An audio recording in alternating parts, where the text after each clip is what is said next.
challenge and, if necessary, destroy media narratives. I'm George Samueli, and it is now 9:09 p.m. in a very grim, dark, dismal, cold, kind of a little bit intimidating city of Budapest.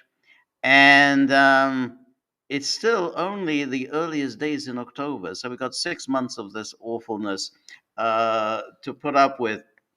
So, with that um, usual introduction out of the way, um, I welcome everybody to the live stream on Thursday.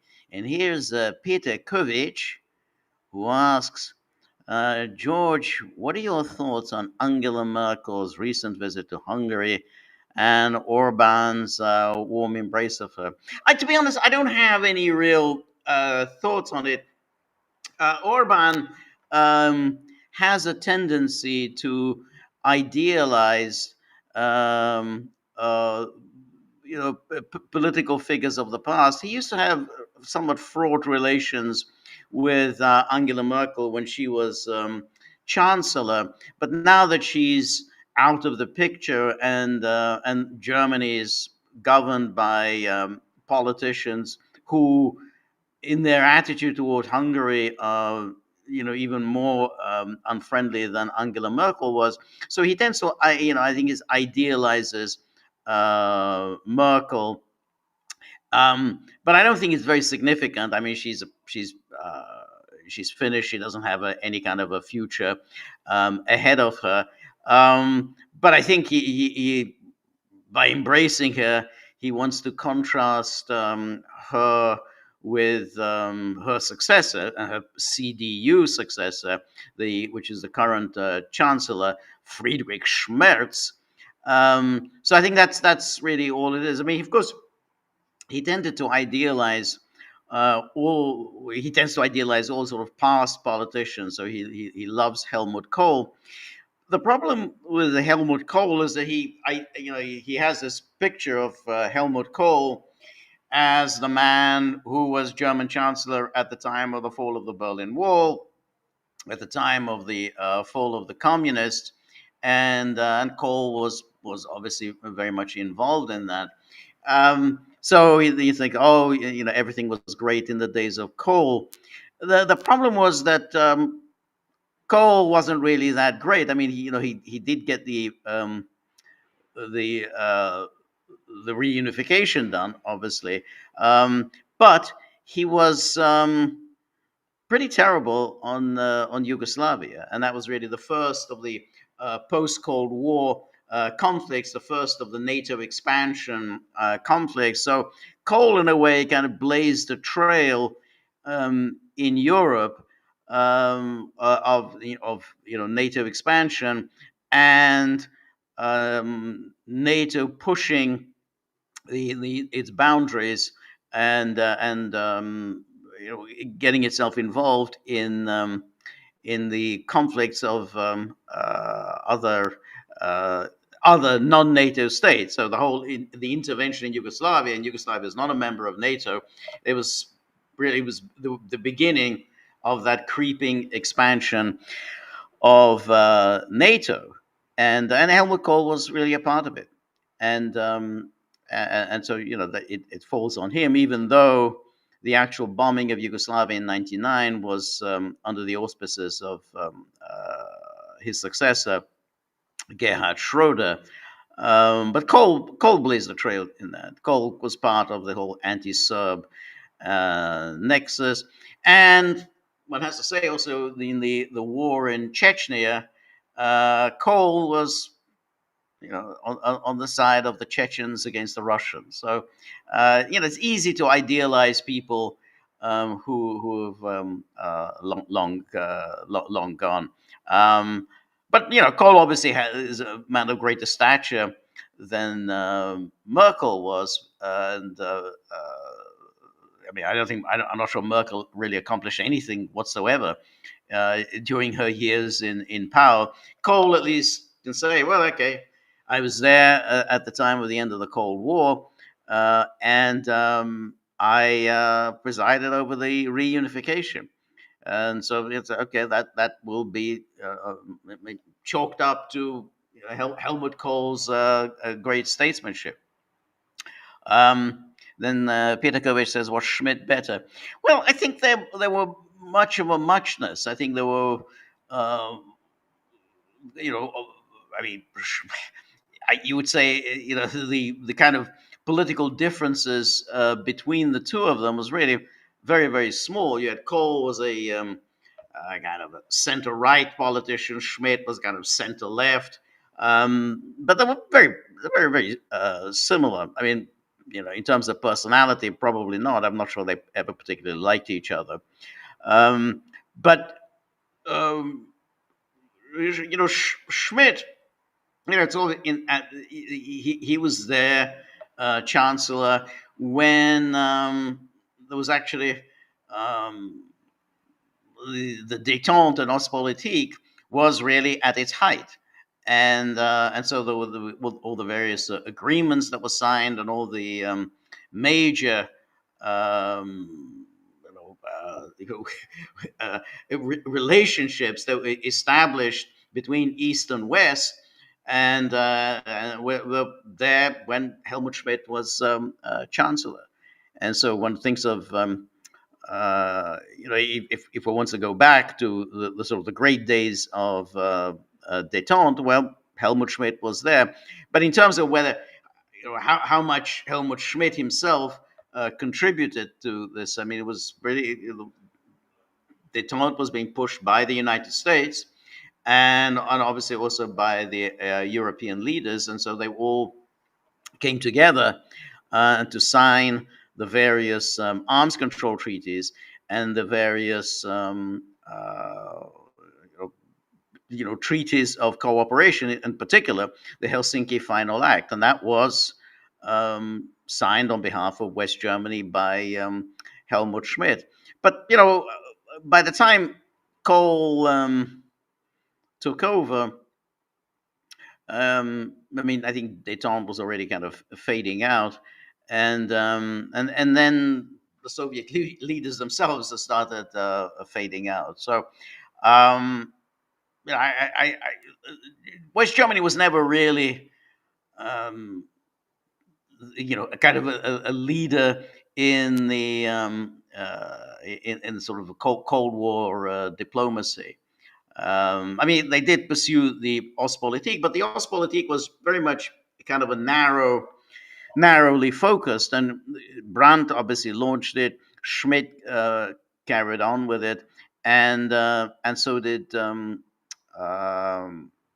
and then Helmut Kohl. I mean, there was no real difference in terms of the Ostpolitik between Schmidt and Kohl. Kohl continued it, even though originally the Christian Democrats had been very critical of the Ostpolitik, because at the core of the Ostpolitik was Germany's acceptance of its eastern frontiers, which means that basically that that's it.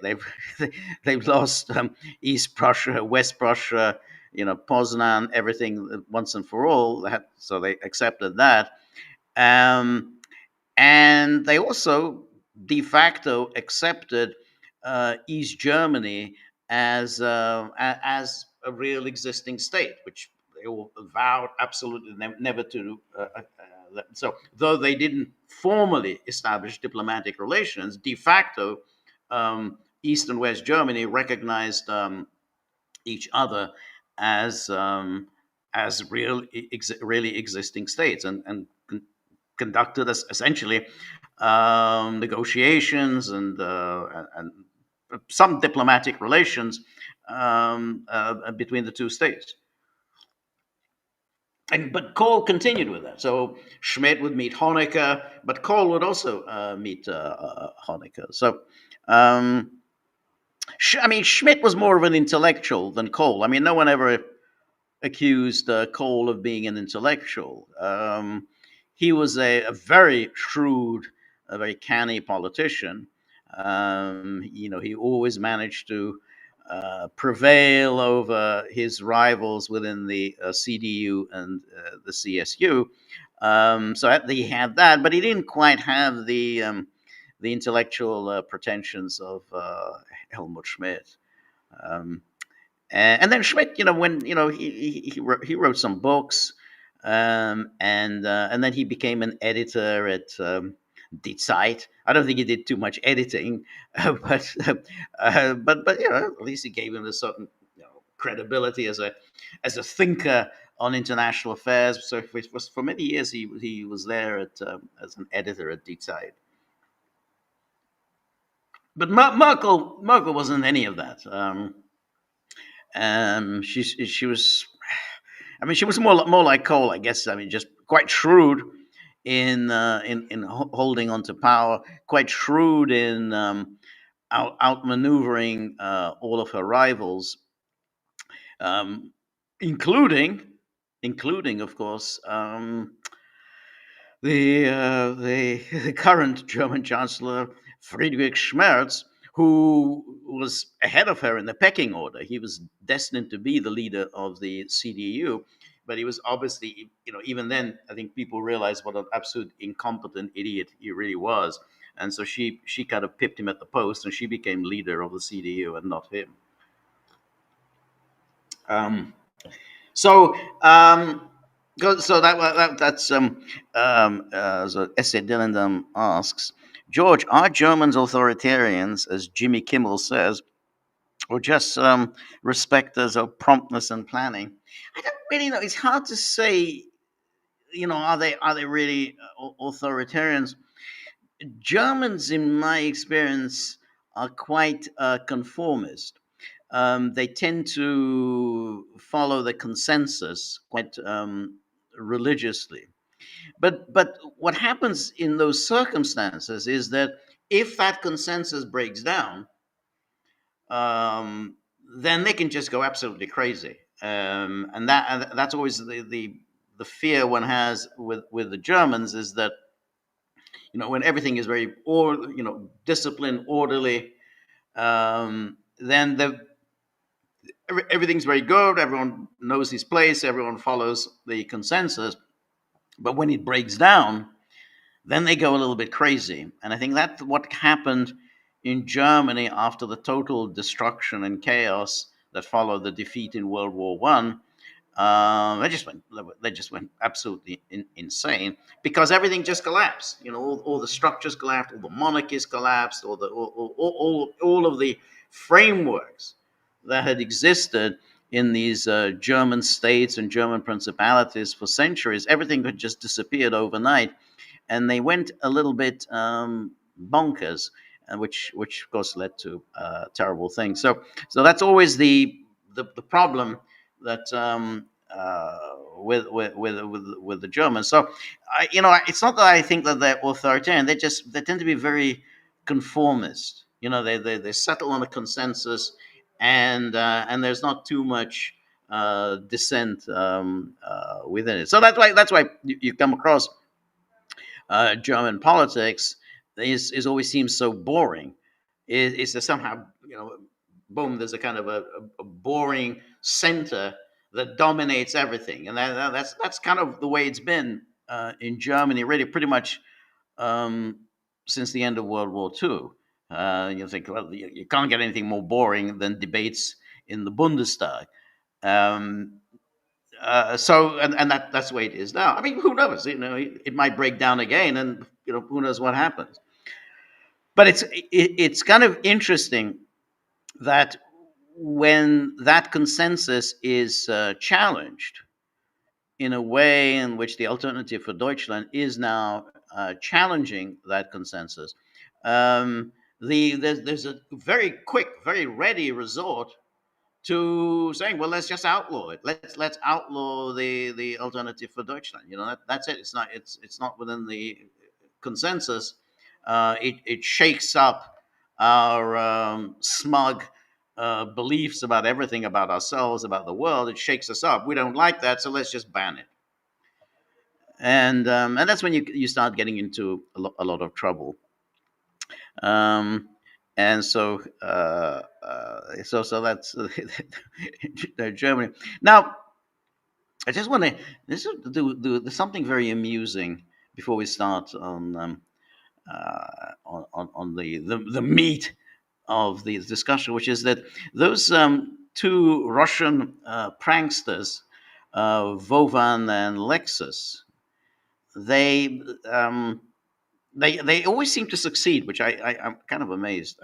But they managed to talk with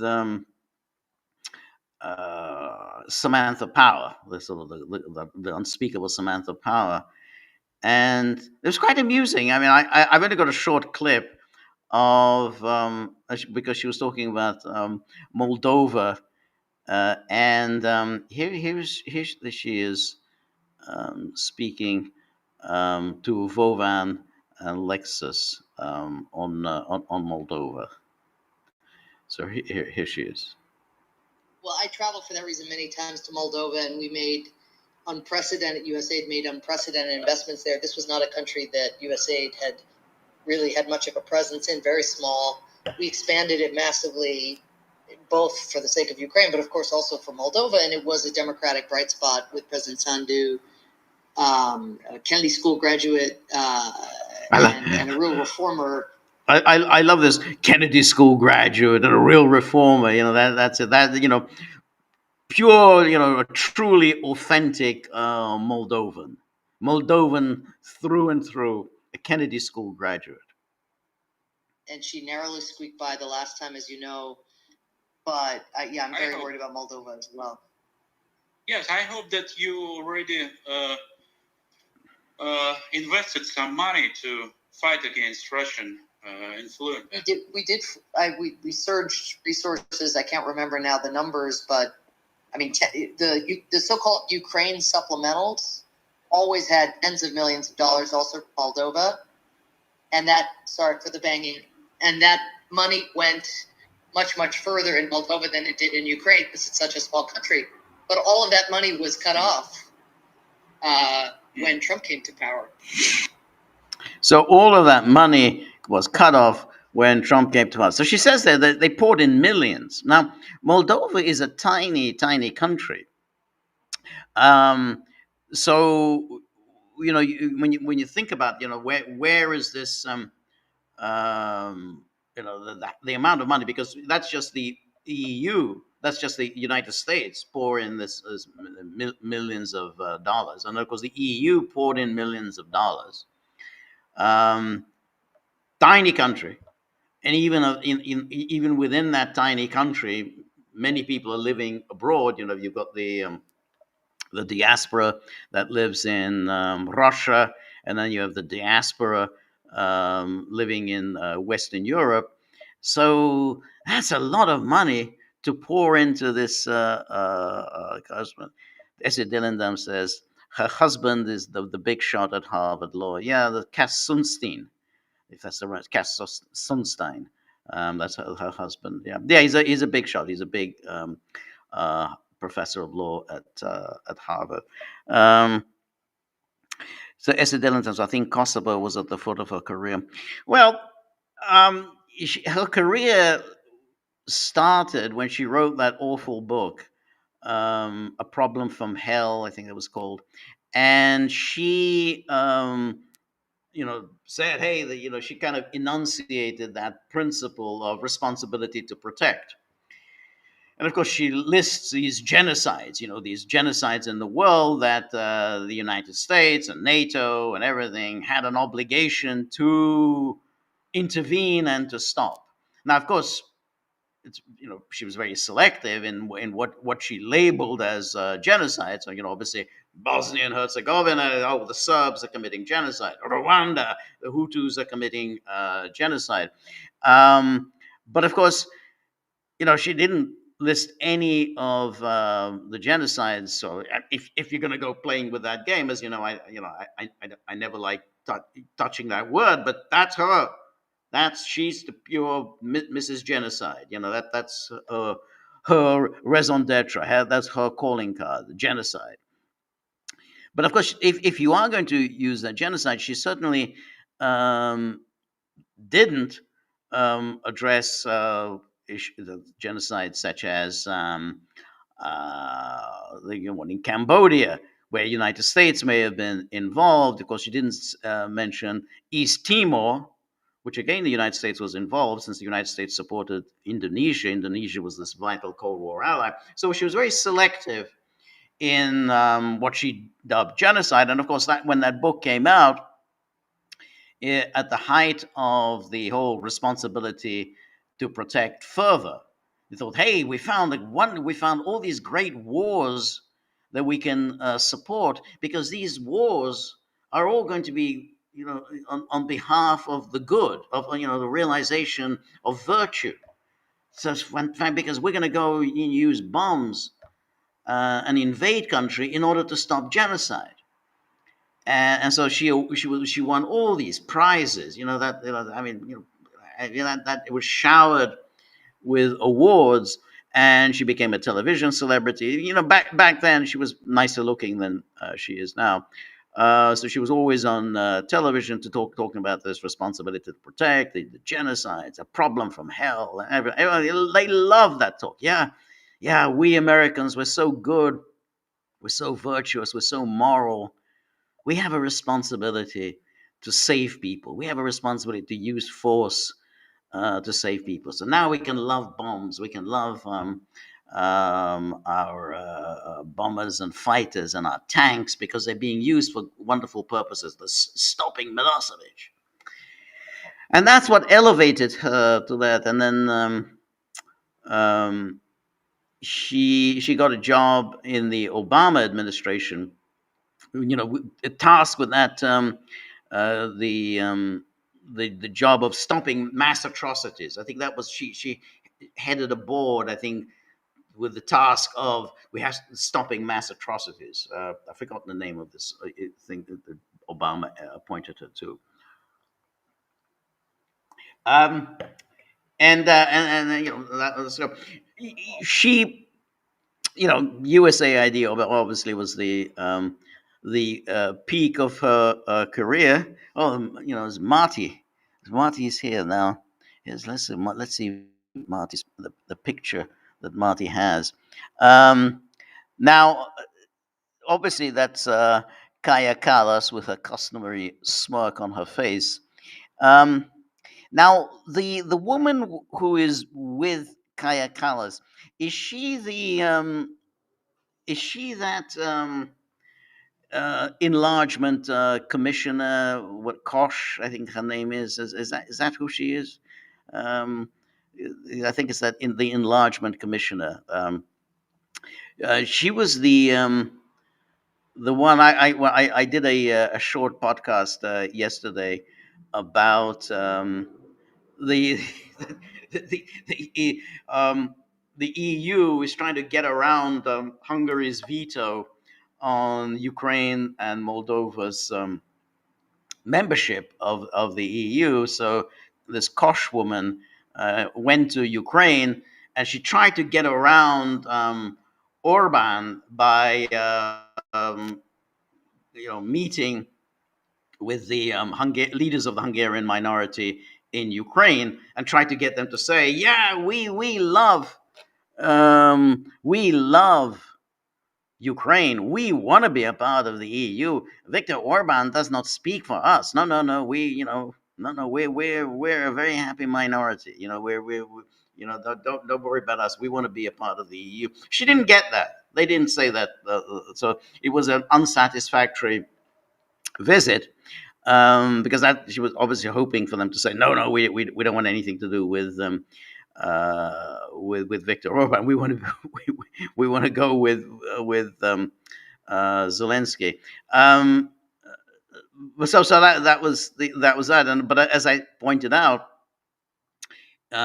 in that the podcast, is that the idea that they had, which was that well, we'll just begin the process of yeah, we'll begin the process of negotiating the induction of Ukraine into NATO. We just begin that process. Um, and we don't need. That's the idea, is that we don't need um, unanimity on that. They say, yes, we do need unanimity on on the final vote on whether on the new member states application. Um, but to begin the process, we don't need unanimity. Um, but the problem that they came across, they thought, hey, that's a clever idea. What a neat idea. That's how we'll get around Orban's veto. We'll begin the process. We don't need unanimity to begin the process. We only need unanimity at the end of the process, and by that time, Orban may be long gone. So they're absolutely praying that at next year's elections, Orban will be defeated, and then they'll have one of their pliant you know, nobodies in Budapest, and so they can get Ukraine in.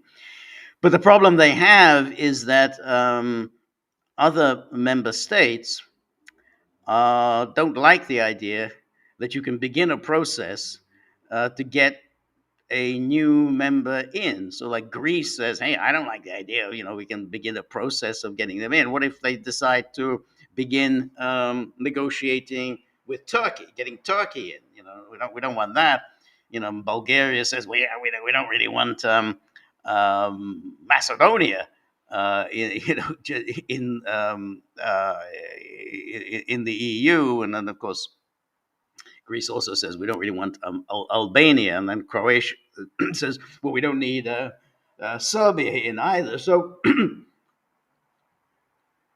this very clever idea has fallen flat. So they're always coming up with these wizard notions of how we can get around, our rules, and how we can get around international law, and it never seems to work out for them. So the, the the latest thing they have is this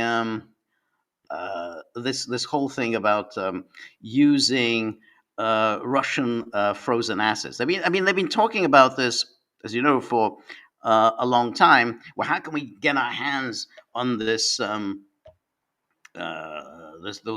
Russian frozen assets? So they were ready. They made a decision last year to turn over the profits on those Russian frozen assets. They turned them over. They first of all turned them over to this EU peace initiative, and then this EU peace initiative said, well, the money is to be used to um, purchase weapons for Ukraine. So they did that little maneuver. So step one, they said, okay, well, we'll use this profits. We'll put it in this EU peace initiative. So that's step one, and then step two, the EU peace initiative says, yeah, we'll use this money to purchase arms for Ukraine. And they did that as the usual thing, which is we'll ignore unanimity. So we'll ignore Hungary's objections, and we'll do it by majority voting. So they did that. The problem that the EU had with that maneuver was that the sums involved were just not that big, about 3 billion euros. And what happens with money is that money gets used up. Sooner or later, that money is going to get used up. So that money Ukraine has already used up. So now they say, well, what about all this money these frozen assets? And as you know, all kinds of laws in the books about theft. You can't just go around stealing you can freeze assets, but you can't go around stealing it. You can't just go around putting other people's money to your uses. So they've been dancing around this now for some time, and they keep coming up with some of the convoluted ideas of how they can use this money, Nobody knows exactly how much it is, but 200 billion, 300 billion. Now they're talking about 150 billion. No one even knows how much of these frozen assets there are there. Um, so they say, well, there's a there's a way we can do it. We can give this money, all of this money to Ukraine, but it won't be our giving it to Ukraine. I mean, it's like they just, I mean, when you look at these people like Kaya Kallas and Ursula von der Leyen, that's the level of their thinking. Hey, well, we can give that money to Ukraine, but we won't actually be giving it. And like, people like the head of the European Central Bank. As I said, well, I don't understand. Can you just write it down on a piece of paper for me? How is it that you can give this money to Ukraine, but you won't actually be giving it to Ukraine? So the so here's an article from Politico, and it's from today because I had another one of these ridiculous meetings in Copenhagen last couple of days. And here it is: EU seeks to deploy Russia's frozen billions to boost European arms sales. So that's another clever idea. Hey, we can get support at home for this outright theft because here says Ursula von der Leyen says in order to strengthen our own defense industry. And it says discussions among the EU's top policymakers have rapidly shifted to how seizing 140 billion in frozen Russian assets. See, it's very strange how it's suddenly become 140 billion, because initially it was 300 billion. So now it's 140 billion. What happened to the rest? I mean, I don't know. I mean, how is it got? It's now only 140 billion. How can we use the Ukraine's war? Top priority: allowing Kiev to buy weapons, specifically European weapons. The past weeks have seen a dramatic U-turn in political momentum towards sending Russia's blocked assets in Europe to Ukraine, after years of arguments that the frozen cash should remain untouched, with only the interest being creamed off to help Kiev. Now, you have to keep in mind that was already theft. Just because it's the interest, not the principal, that's being given to Kiev, it's still theft. The interest does not belong to the EU. It doesn't belong to Ukraine. The interest belongs to Russia. It's Russia's money. So they had never had any right to send the interest to Ukraine, but they somehow thought, well, that's not. We're not violating international law by doing that. We can just give the interest. Anyway, it says now Europe's leaders are warming to the idea of granting a zero interest reparations loan to Kiev that should ensure the money is used to buy arms from European manufacturers. So this is the zero interest. We're so generous. We're so generous with other people's money. Zero interest. We need a more structural solution for military support, and this is why I've put forward the idea of a reparations loan that is based on the immobilized Russian assets. That's Ursula von der Leyen. So this is great. We're strengthening our own defense industry. Fantastic. By ensuring that part of the loan is used for procurement in Europe and with Europe. And then the Commission suggested in a written note on Thursday that Ukraine should use this loan to buy European weapons and so on. Kiev is desperately short of money to keep the Russian army at bay, and leaders have just months to find the cash needed for Ukrainian troops. And then a big sticking point, especially for Belgium, is whether the Commission's legal reasoning behind the cash grab will hold up in court after Russia's former president, as Medvedev, threatened to sue any Euro degenerates who dare touch Moscow's property. The other big question is whether Brussels can use a statement by EU leaders from December to change the sanctions approval rules from unanimity to a qualified majority. So they're all keep doing this. How do we cheat? How do we steal and lie?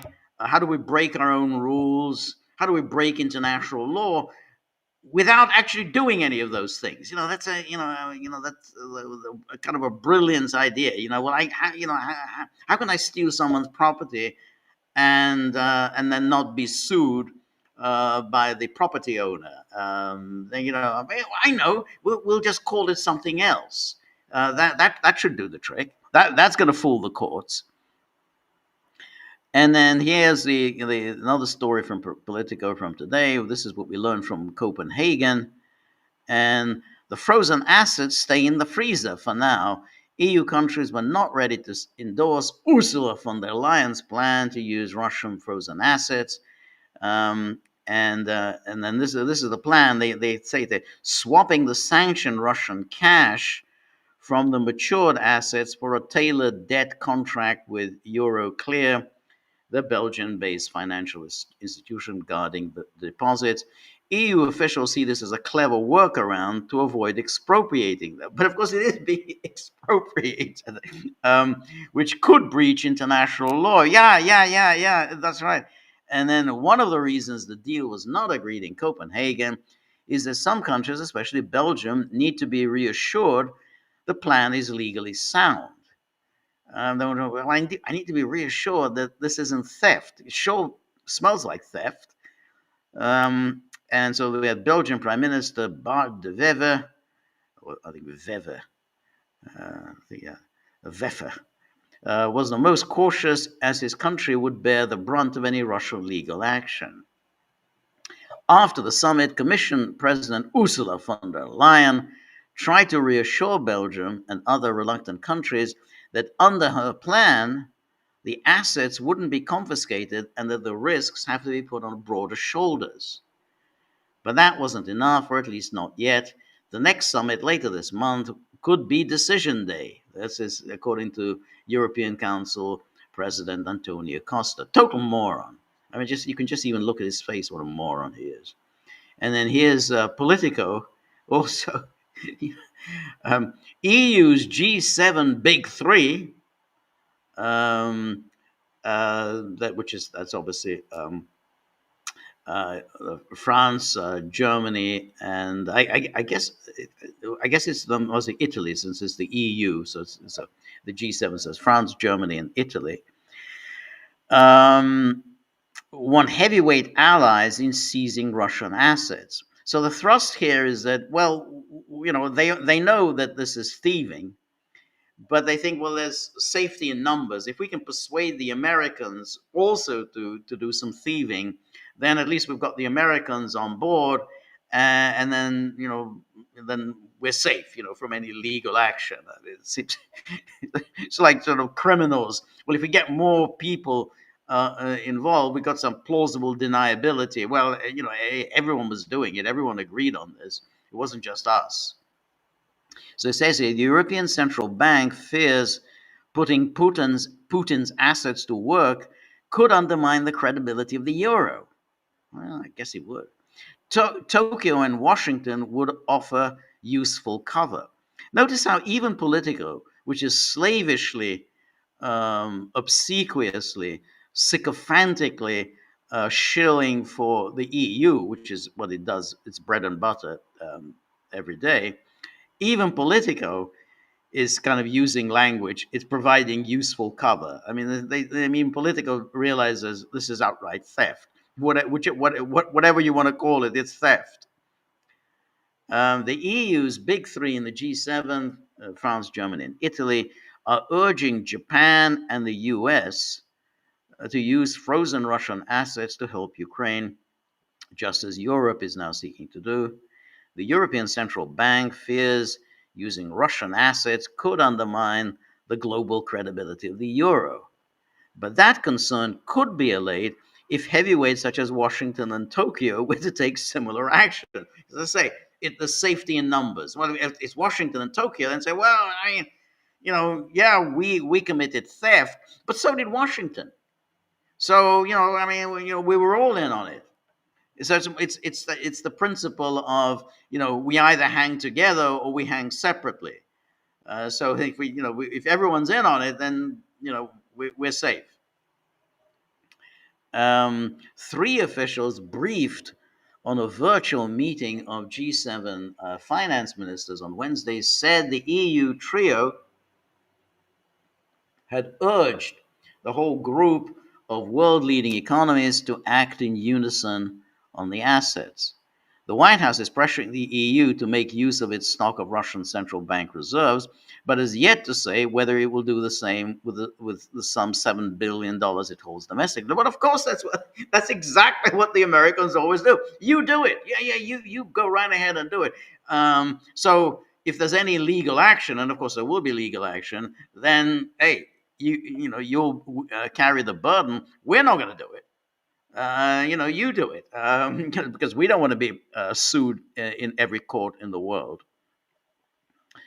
Um, Japan is also cautious about issuing a reparations loan to Ukraine using its own frozen Russian assets.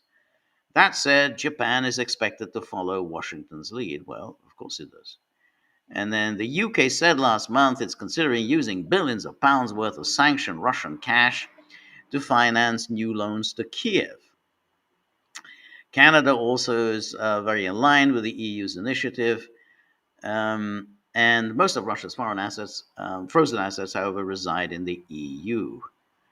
And then the European Central Bank is concerned about any seizure, and on Tuesday again called on the European Commission during a virtual meeting of deputy finance ministers to demonstrate how the reparations loan will not damage the euro's credibility. In other words, how the reparations loan is not going to be seen as theft. I mean, how, can you please show me, just write it out on a board.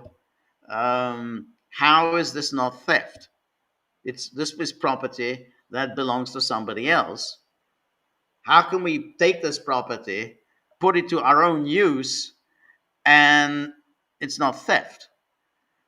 Um, uh, and Ursula von der Leyen, not the brightest bulb in the world, has singularly failed to explain how this isn't theft.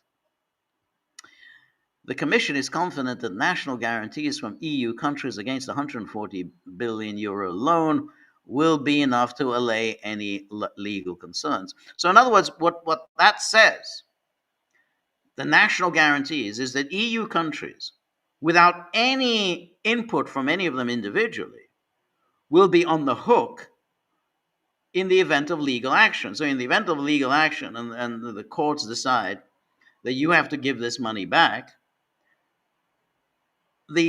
all of the burden will be carried by the individual EU countries who had no say in this decision to hand this money over to Ukraine. So every one of them will have to cough up, however many millions they're going to decide, among the 27 EU states, how they're going to divide up this burden, and they're all going to have to cough up this money. And so even though Hungary has raised repeated objections to this, even Hungary said, "Hey, you got to cough up the money because you're part of the EU." But notice that, oh well, that should allay our legal concerns. We're going to shift the burden onto the European taxpayers. They're going to have to come up with the money when the bill comes due, and the courts rule that this money has to be returned.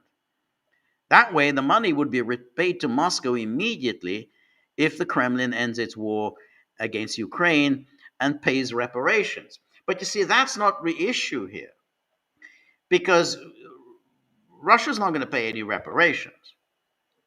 And the courts don't care. That's all Ursula von der Leyen's fantasy about Russia paying reparations. The only thing that the courts would care about is that the EU has helped itself to money that doesn't belong to the EU. Though this nonsense about, oh, if Russia pays reparations, that's just Ursula von der Leyen and Kaya Kallas. They can talk till the cows come home about that Russia has to pay reparations. That isn't an issue for the courts. And to reassure its allies, Brussels even plans to set aside 45 billion euros of Russian cash to repay a previous G7 loan to Ukraine agreed in 2023 and almost paid out. So they set aside 40 money that it doesn't belong to Brussels. Oh, we're going to set this aside. It's not Brussels' money. It's money that belongs to Russia. They set aside 45 billion euros of Russian cash to repay a previous G7 loan to Ukraine. Um, and this was Schmerz, who was really becoming one of the most imbecilic chancellors Germany has ever produced. I mean, that's why he was pipped at the post. He was a much more senior figure in the CDU, um, much more senior than Angela Merkel was, but Angela Merkel got to be the leader of the CDU. And so Friedrich Merz, even though Germany has always had a reputation for financial sobriety, that was, to use the right term, financial sobriety, very rigid in debt when it comes to debts, when it comes to financial obligations. So here is Friedrich Merz, who wrote this column the other day in the Financial Times, actually advocating this very policy of handing over this frozen assets to Russia. So here's a new financial impetus for peace in Ukraine. And here's Schmerz. We will support Ukraine in its defense for as long as it takes, blah, blah. And then in recent years, we have often played it by ear. Now I am advocating the mobilization of financial resources on a scale that will secure Ukraine's military resilience for several years.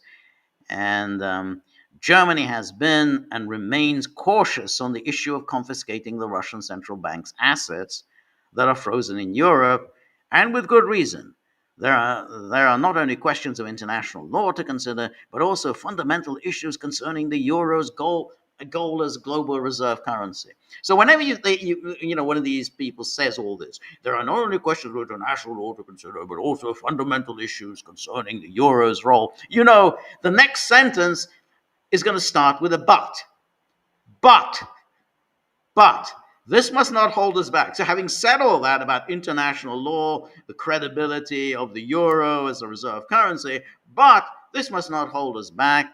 We must consider how, by circumventing these problems, we can make these funds available for the defense of Ukraine. So yeah, having said all that about international law, we are actually going to go ahead and steal this money. In my view, a viable solution should now be developed whereby, without intervening in property rights.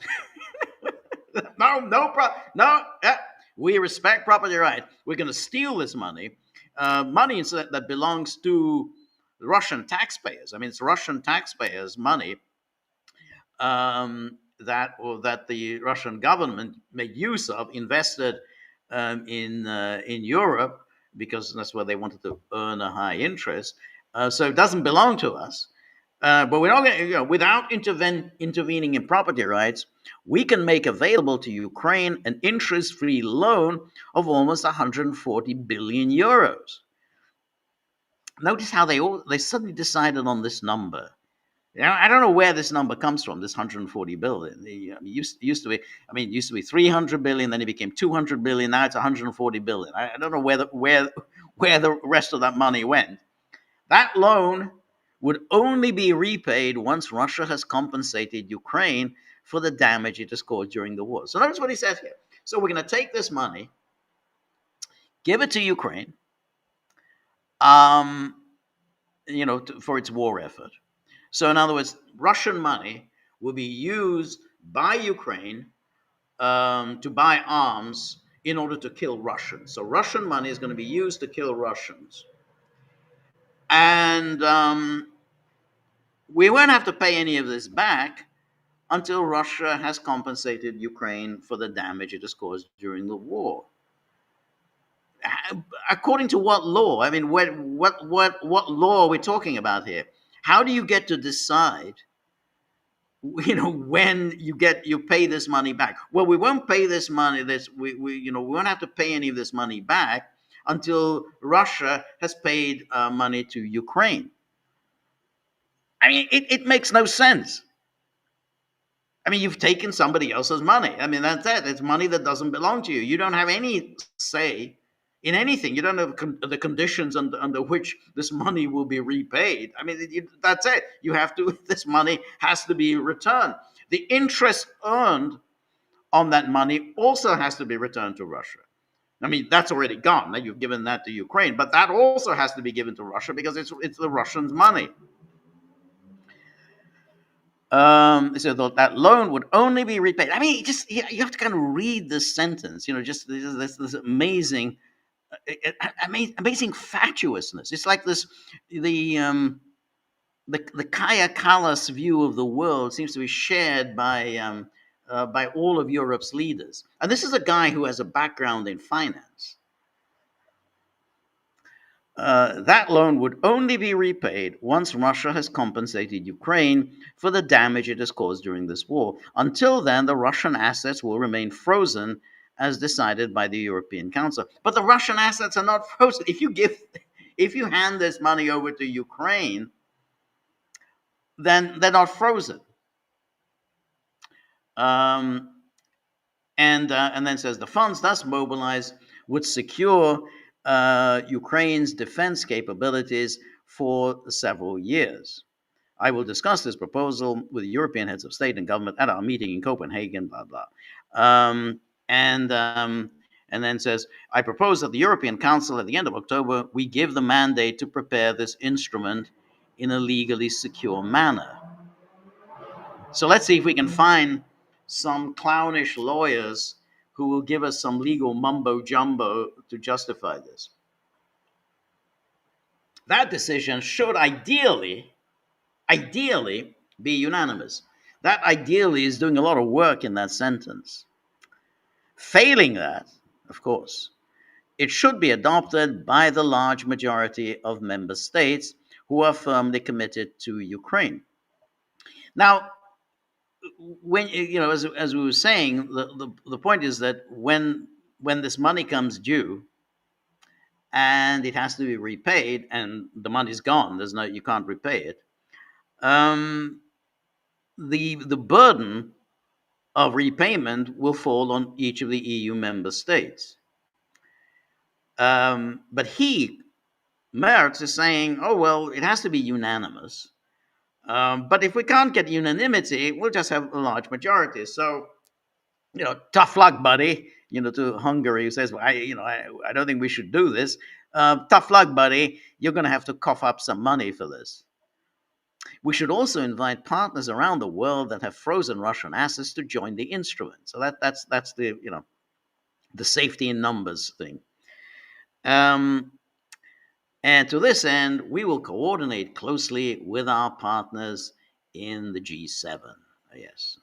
For Germany, it will be important that these additional funds are solely used to finance Ukraine's military equipment, not for general budgetary purposes. So that's wonderful. So again, Russian money to be used to finance the killing of Russians. Payments should be disbursed in tranches.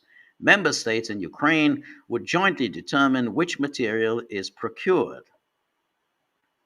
In my view, such a comprehensive program must also help to strengthen and expand the European defense industry and so on. And then the Financial Times, of course, gives it a wonderful write-up. So that's the extraordinary thing of this notion that you can help yourself to money that doesn't belong to you, do what you want with it, and then when the legal action inevitably takes place, and the courts are going to have to rule against the EU. There's just no way that the courts are going to accept that principle. You can't. I mean, there's no way you can accept a principle that in other countries' assets can be seized and used for whatever way you deem fit. I mean, it just totally undermines the rule of law, undermines the international banking and finance system. Um, so obviously the courts are going to rule against them. But the extraordinary thing is, of course, that money is going to run out. I mean, that's the problem with money generally, which is it runs out. So you've used up this 140 billion euros. That's going to go pretty quickly. I mean, I mean, Ukraine's already received a hell of a lot more money than 140 billion since 2022. So this money is going to disappear fast. Then what is the EU going to do? So that money is gone, and then you've got a huge debt to pay. It's never a good never a good situation to be in. Um, so that's anyway. Let's take a look at our Gaggle locals board, where the locals community um, come in, ask their very excellent, pertinent questions, very challenging questions, and above all, look after the dogs who really basically do all the work, do all the heavy lifting, and complain about complain constantly about the lack of appreciation that is shown towards them. So thank you, everybody who contributes to the Gaggle locals board. So first question is from Danaki. Danaki says, "Dear George, as you all know, I lay the blame for the dragging on of this war entirely on Russia's half-assed, retarded way of waging it, which could have ended in March or April 2022 with the right political will and the two military brain cells rubbed together. What would you say are the biggest blunders the Russians are doing to sabotage themselves? I'm thinking of the 300 billion for starters. You see, Danaki also has this 300 billion in mind. That's many people remember that was 300 billion. Where did the rest of it go? For starters, for which no public defenestrations occurred whatsoever. Nabulina was even praised and kept on. Um, I agree with you. I think that was obviously a major um, uh, mistake on the part of the Russians. And what was curious about it was that we were told some years ago that Russia intended to divest itself of its foreign currency holdings. He wasn't going to hold dollars and euros. I mean, that was what we were told, that he wasn't going to do that anymore, precisely because he didn't want to be in the situation where its financial assets could be seized. So I was somewhat surprised that so much Russian money was still lying around in the vaults of the European banks. So that was clearly one thing that was quite staggering. That if you're going to launch a military operation, um, you had to know that this is obviously the first thing that the NATO countries are going to do. The first thing is to freeze your assets. Absolutely, that's what they always do. They're going to freeze those assets. So therefore, that money is going to go. Now, at least that was still at that stage. It was freezing assets, and not we're going to steal them and use them for our own purposes. But absolutely, you don't want to launch a military operation against a NATO project such as Ukraine. You don't want to launch that unless you've got many of your assets out of the control of the NATO powers as possible. So it was just quite staggering that Russia did this, launched this operation while something like 300 billion. That was the number that was bandied about in 2022. 300 billion euros or dollars or whatever was lying in the vaults of the European and American banks. So that's obviously that's an extraordinary um, blunder, because you get all these um, these sort of commentators, these pro-Russian commentators today, like like Russians with attitude, who say, well, okay, this money's gone, we're probably never going to see this, and so on. Okay, well, big deal, we can live with that. Yeah, but it's Russian taxpayers' money. I mean, it belongs to them. This isn't just sort of, oh, this is Russian government's money. It's Russian taxpayers. That's their money.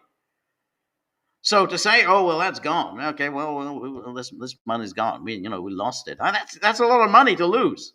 I mean, that's a big um, puddle of money that's gone, and it does belong to the Russian taxpayers. So that's a very big issue.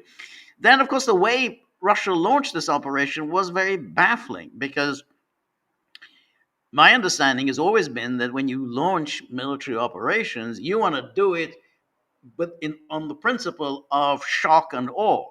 You want to use absolute massive force immediately to persuade your opponent that resistance is futile. I mean, obviously, this was very much the German way of fighting war. But the Americans do the same. I mean, the Americans use overwhelming force um, to say, hey, that resistance is futile. Moreover, and this really did puzzle me, why Russia did not launch bombing and missile attacks against Ukraine's military capabilities before you send in your troops. Make sure that you've destroyed all of Ukraine's military capabilities. Destroy all their airfields. Just bomb all their airfields. Destroy everything lying in the airfields. Destroy all their air defense systems. Destroy all tanks, everything. I mean, that's what you do. I mean, that's what the United States always does. It before sending in its infantry, it destroys all of the military equipment. I just don't understand why they would send in their infantry without having first destroyed Ukraine's military capability, because then they were really being sent in to a meat grinder, because Ukraine still had all of its military hardware intact, and that military hardware was turned on the Russian infantry, and that's why Russia suffered huge losses in the early days of the war. This is very puzzling. I mean, that's what you always want to do. Um, I mean, this isn't, when they sent in their forces into Hungary and Czechoslovakia really had no, Hungary in particular had really no armed forces to speak of to resist the Red Army. And Czechoslovakia made clear that they were not going to resist anyway. So that was all very easy. But this wasn't like that. They knew Ukraine would resist. They knew that NATO would go in a very big way on behalf of Ukraine. So, at the very minimum, you want to minimize the casualties to your own forces by knocking out all of Ukraine's military hardware, everything that is there in Ukraine, and so that will at least give the infantry opportunity to seize seize the key strategic points in the country. So that's why when they did that thing with Kiev, and that made sense, take Kiev, but it was done in a half-hearted way. I mean, they sent their forces to Kiev, but they just didn't really do anything. They just sort of, sat around for a few weeks doing very little, during which time, of course, Kiev grew stronger and stronger. So if you're going to go and take Kiev, then you need to use overwhelming force. You need to use the force and take whatever you can right away, and not allow your adversary to grow in strength. So I think that was another major mistake. And of course, they never sent in enough force to make the difference. In order, they needed to show overwhelming infantry power. They needed overwhelming manpower, so that, hey, we have 5 times the size of Ukraine. I don't think it's 5 times, but I don't know how many people have now left Ukraine. But at the time, let's say we're 4 times the size of Ukraine. Look at the manpower that we can command. You don't have a prayer against us. Um, so none of that was done, and so it's now dragged on. Um, and the problem is with all this talk, Russia's winning, which is, you hear this all the time on the on all the various alt media broadcasts. Oh, Russia's winning. It doesn't mean anything. In war, there is no winning. There's only you've won the war, and your enemy has surrendered. Your enemy is suing for peace. I mean, there's no, oh, we're winning. It's not like a football match. Oh, well, we're 2-1 up. Well, that's great. We're leading 2-1. I mean, that's just, it doesn't work like that. You've either won or you haven't won. Winning is nothing, because as long as you're winning, and we don't know what Trump's going to do, we don't know what any leader's going to do. So that means, and when you don't know what your adversary is going to do, then you haven't won anything. And so that's why it's just absolutely meaningless. And now we are heading towards the 4-year mark. And the problem with this 4-year mark is that Trump, the United States, and most of NATO think, when what Trump said is a paper tiger. Now, whether Russia is a paper tiger or not, it doesn't really matter. Russia has persuaded its enemies that Russia is very weak, which means that its enemies are continually emboldened by the fact that Russia has been unable to bring this war to an end. And as long as they keep getting emboldened, then they will do bolder and bolder things, and then it gets quite dangerous. That's why it's like 4 years. Trump is just saying out loud what NATO already thinks. When Trump used that word, a paper tiger, he says, yeah, it's a paper tiger. Hey, what do we need to worry about? Yeah, it's true they have nuclear weapons, but this is the point about the nuclear weapons, that NATO or anybody doesn't really believe Russia will use its nuclear weapons, because if you use nuclear weapons, then you're going to get hit with nuclear weapons in return. In other words, if you use nuclear weapons, you're essentially committing national suicide, which means it's all very well, oh, yes, we're a nuclear power. Okay.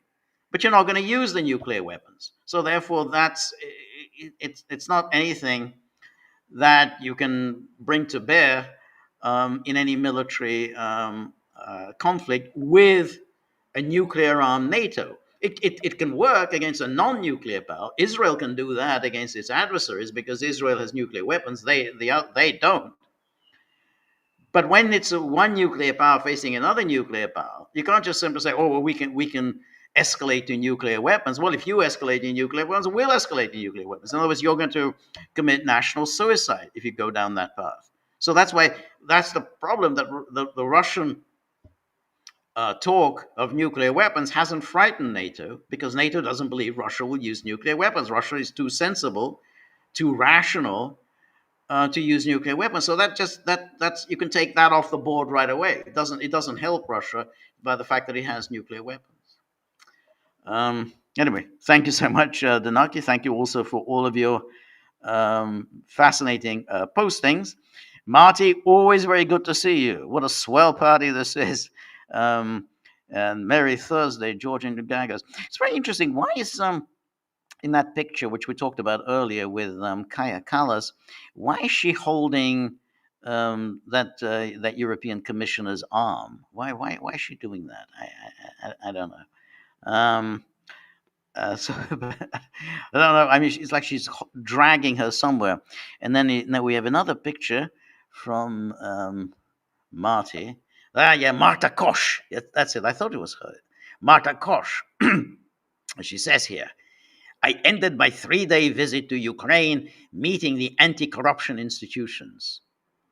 Their contribution to democratic accountability builds the foundations for a strong and independent Ukraine. It is a necessity to bring Ukraine in the EU. They have our full support.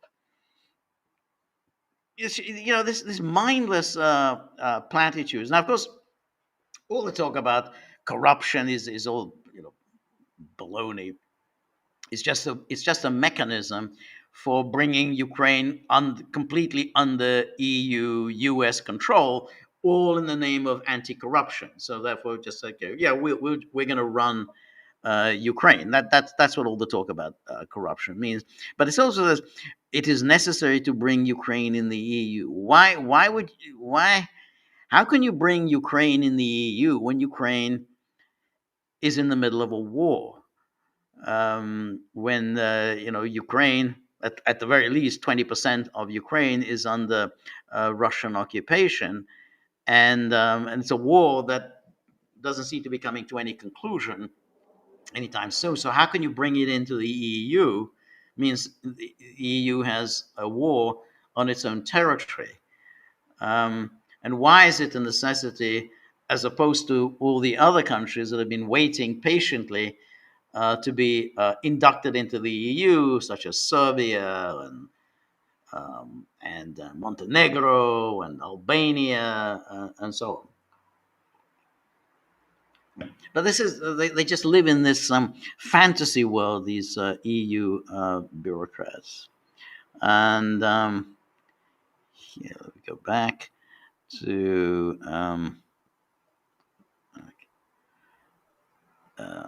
so Anne Marie. Always very good to see you. Anne Marie is our resident musical expert. As I've said many times, she's an extraordinarily distinguished musician. She's played in the finest orchestras in the world, continues to play in the finest orchestras in the world. She's worked with the best composers and conductors, and is a real expert. She's because she's um, a, uh, a player at the highest international level. She can speak about music from the inside. And so all of her very learned and informative comments are here for Gagglers to enjoy. So her latest comments can be read in our recent Gaggle Music Club posting, which was Debussy's La Mer, and it's a great piece of music. And Anne Marie, who's of course played La Mer, but she's now written some really really fascinating, brilliant insights into La Mer and into Debussy, and they're to be found on our locals board. So it's all free for members of the Gaggle. You can listen to the music and then read Anne Marie's really, really fascinating, insightful comments. So thank you so much, Anne Marie. And it's a great privilege for us Gagglers to be, to be able to have this level of analysis at our disposal. So thank you. Robert, we've always very good to see you. You must tell us, Robert, about this New Jersey gubernatorial race. I'm not exactly following it very closely, but it seems to be quite. People are saying it seems to be quite interesting. But you should tell us at some point about that. And so, Robert, so thank you so much, Robert. And so, while the New Yorker has its goings on about town for the cultivator set, oh, that's nice. Um, Across the river, New Jersey buzzes with its own governor's race. Ah, good. That you're talking about our governor's race. Hopeful Mikey Sherrill, couldn't wait to cash in. She tripled her net worth in Congress. Now that plot twist is center stage, as she campaigns from a Montclair mansion with a Vermont farmhouse retreat on the side. So how did she make all this money? I'm kind of very curious. I mean, how did she do that? Because um, being a congressman, I mean, that's, it's not lucrative. I mean, being a senator, because it's a statewide office, so that's quite lucrative. So I wonder how she got to be uh, so wealthy. But you also should tell us who's likely to win that race. I'm kind of interested. So anyway, thanks so much, Robert. And then Denaki continues. Why the conundrum? Russia will file no meaningful legal action. That moronic idiot Zaharova will huff and puff, whining about international law. Peskov will wag his finger. Drunken midget, drunken midget Medvedev will nuke everybody on his telegram, and that's about it. I think that's, yeah. I mean, that's the sort of the very the pessimistic view. I'm not necessarily not. I'm not saying that that's an incorrect view. It may be a very pessimistic and uh, cynical view of what's likely to happen. However, even I mean, if that is indeed the case, then it's absolutely scandalous that the Russian government would treat their own taxpayers' money in this cavalier fashion. I mean, that's, hey, that's 300 billion euros. That belongs to the Russian people. That's their own, the tax on their hard earned money. So that's, just letting it go. Oh well, what the hell. Um, but the issue though is that, as far as whatever Russia does, the EU bureaucrats, however, have to worry about the possibility of legal action. So even if Russia doesn't do anything, they still have to think about, well, what happens if there is legal action? What's going to be our defense? Because as we looked at the arguments that were being proffered, there was no legal defense. There was no legal argument. You can't use someone else's money for whatever purposes you want to use it for, because this wasn't even done during World War II. Germany's assets were frozen during World War II, but no use was ever made of them. And then subsequently, that money was turned over to the German government. But so even then, nobody actually decided, well, we're going to put this to use. Hey, that's a neat idea. We'll use this German money in order to purchase weapons to be used against Germany. So if it wasn't done during World War II, it seems to be hard to see what's the legal basis for this. Um, so whatever Russia does, there's still the EU bureaucrats have to be concerned about the legal liabilities and the reputation, because even if Russia doesn't do anything, even if Russia doesn't sue, it still undermines confidence in the financial institutions of the EU, because who's going to park his money? Well, actually, who the hell would be stupid enough to park the money in the EU? I mean, it seems like the stupidity is universal, because, of course, Venezuela, for reasons that I've never quite understood, decided to park its gold bullion in the Bank of England, and lo and behold, the Bank of England confiscated it and refuses to hand it over to Venezuela. I mean, so I don't know what the hell they were thinking, putting their money, leaving their gold bullion in the Bank of England. So there's an amazing level of self-deception in the world, thinking that somehow, oh yeah, the EU, they're not going to steal this money.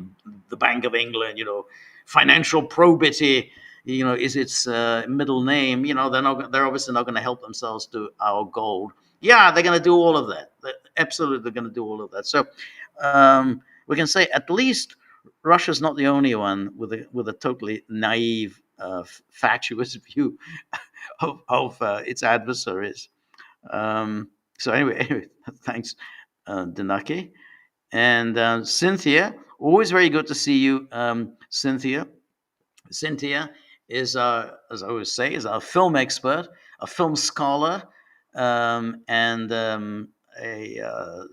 with who always very diligently and very thoughtfully provides us with amazingly rich, detailed background on the films that we screen at the on Monday night, Monday evening for me, and so these are great films that we screen, and so we have the pleasure not only of watching the films, but we also have Cynthia, who provides it was commentary and information, at a level that you're not going to find anywhere else. You can go to a film magazine, you can go to, a newspaper, New York Times or whatever. You will not find commentary as learned and as thoughtful and as insightful as what Cynthia provides us. So that's kind of one of the perks of the membership of our locals community is that you get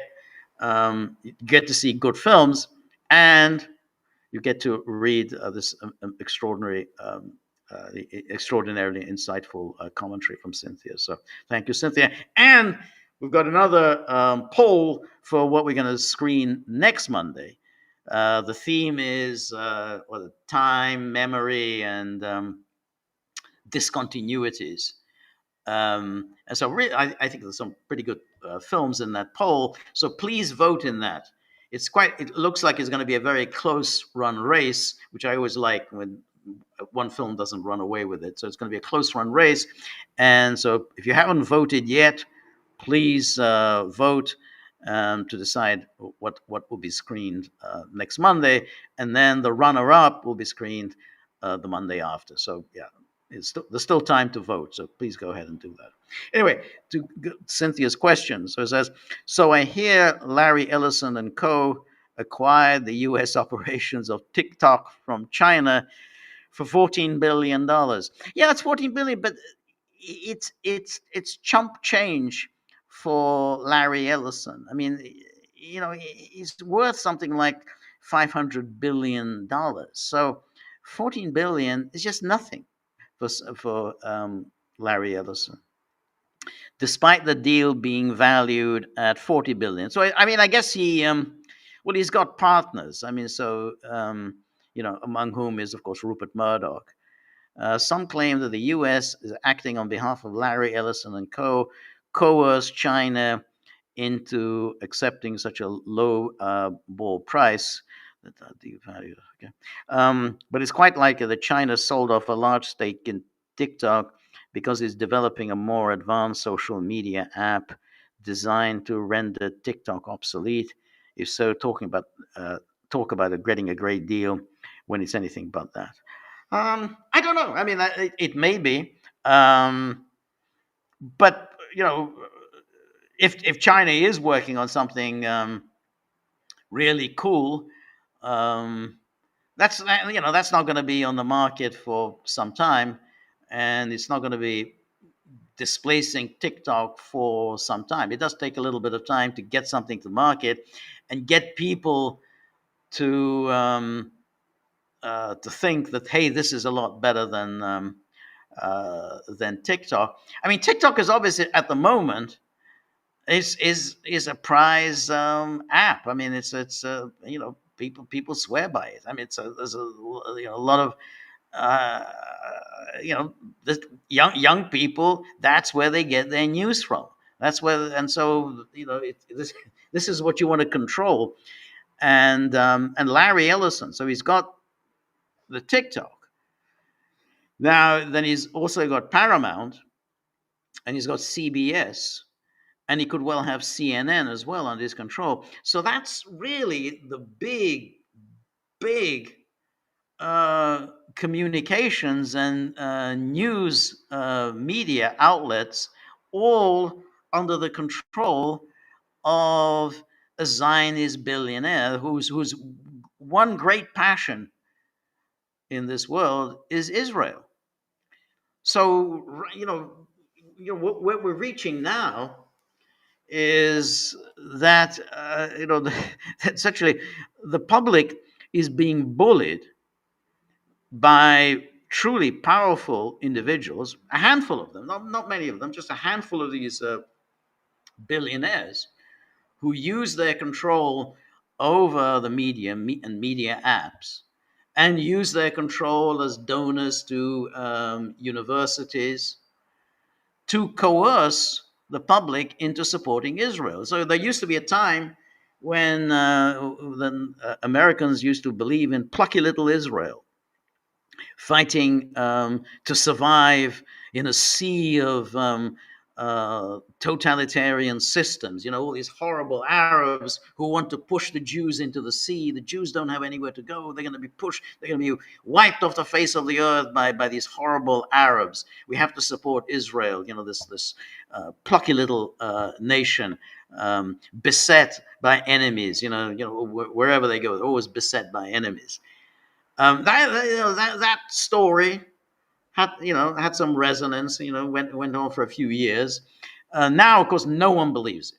No one even tries to go for that. The sort of the plucky little Israel fighting off these really, really horrible people. It's now just a matter of really bullying and coercion. We control the media.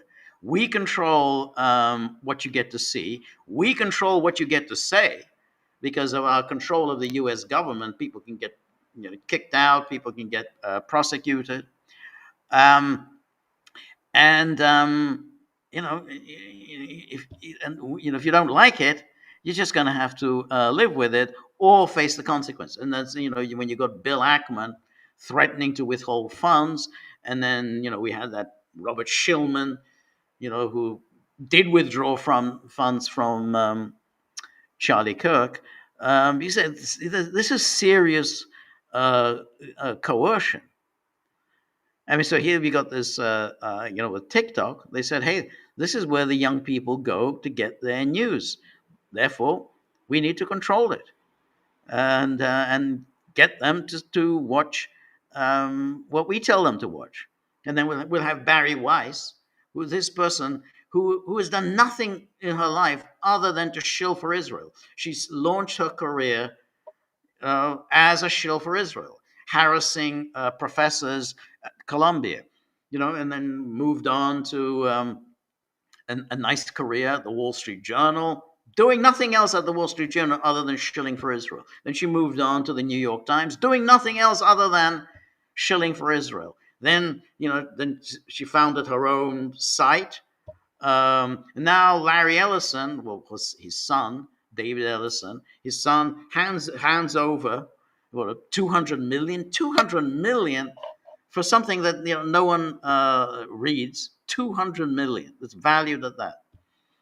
And she will have a major position on CBS. She's going to control CBS's coverage of Israel. That's very nice. So you start your career as shilling for Israel, and you find you're making a huge amount of money doing so.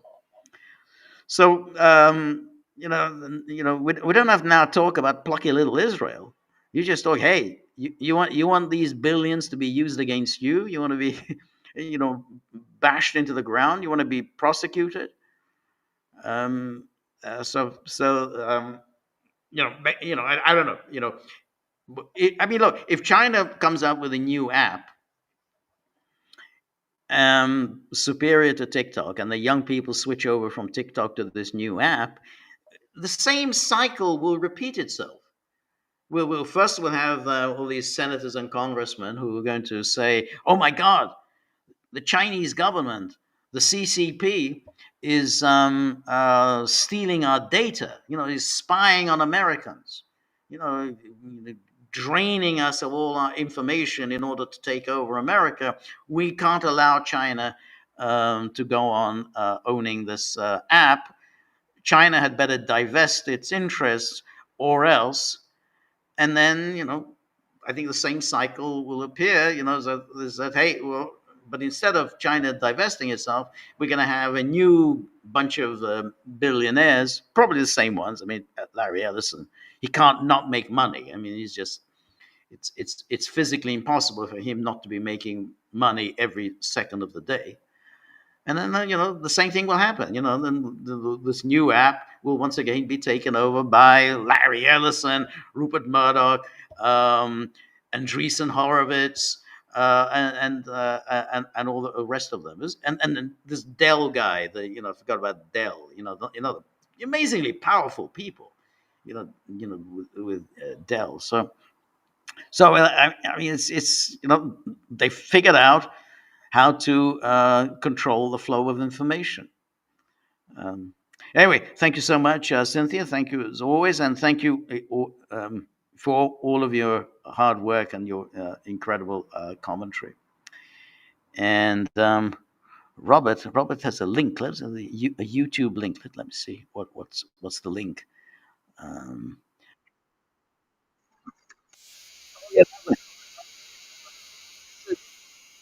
okay, this is the link um, of Schmerz, the hapless German chancellor, eating a cake and then dropping his paper plate as he does, in a very ridiculous way. Um, Hitler liked to eat cakes. He was a great pastry person. He picked up that habit in when he lived in Vienna, that eating all these cream cakes. But at least he didn't drop his plates. I mean, he could at least have eat from a paper plate without dropping it. So there it is. Schmerz. As I always say, Schmerz cannot be the worst chancellor Germany ever had. That position has already been reserved, but he can be the second worst. But even when it comes to that, he still has not learned how to, hold a paper plate and eat the cake. So thank you, Robert. Denaki says Belize actually, and to everyone's surprise, won a case at the World Trade Organization against the U.S. and the Americans just threw the judgment in the trash, and that was that. The we get beaten, as Vladimir Vladimirovich once said. Yeah, he said something like that at today's speech at the Valdai Discussion Club. I think we'll probably talk about that in with Peter in a future podcast. But he said something very similar about the we get beaten. Um, yes, I mean that's always an issue. The for Yeah, I mean you're right that um, even if the courts rule against the EU and the courts rule against the United States, they can ignore these rulings, but it does damage your reputation. I mean, that's really the problem. I can say, okay, well, we don't care what the courts say. Well, how many divisions have the courts? Um, and but I mean, I guess the courts could move to enforce a judgment. But I doubt whether they're going to do that. Um, but the reputation. I mean, the reputation of Europe will be damaged, um, and that I think is what worries the European Central Bank, is that, well, okay, who's going to park his money in Europe if there's always this danger that this money can be seized. My own feeling, I think you'd be a bloody fool. I mean, if you're in Nigeria or Sudan or wherever, Azerbaijan, any country, if you're going to leave your money lying around in Europe, I mean, you deserve everything you get. Of course, they're going to seize any pot of money anytime they choose. I mean, of course, they're going to do that. If you fall out of favor, boom, they're going to take it. So yeah, I mean that is. I mean, I guess that people are stupid enough who continue to do that. But yeah, I mean, so um, in theory, people would look at what the EU has done and say, no, we're not going to park our money here. Um, so, um, so anyway, Danaki then goes on. Um, the appalling, apropos of Anne Marie's uh, tip, is an appalling result in the digital ID referendum. Yeah, it went in favor of the digital ID, as it was entirely predictable. That's what happens with these referendums. They just keep running them over and over again until they get the right result. I mean, that's always, and I think I think I predicted that that's what would happen, that they would get the right result, or if it did, if even this referendum went against the digital ID, they would just simply annul it. They would just simply say, "Well, we're not going to have it."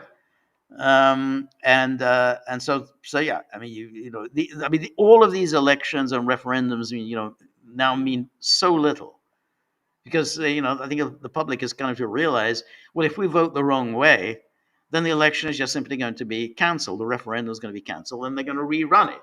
In the 6 months or a year's time, they're going to rerun it, and they're going to keep rerunning it until they get the right result. Um, and that boom, they got the right result. It was, I think, inevitable.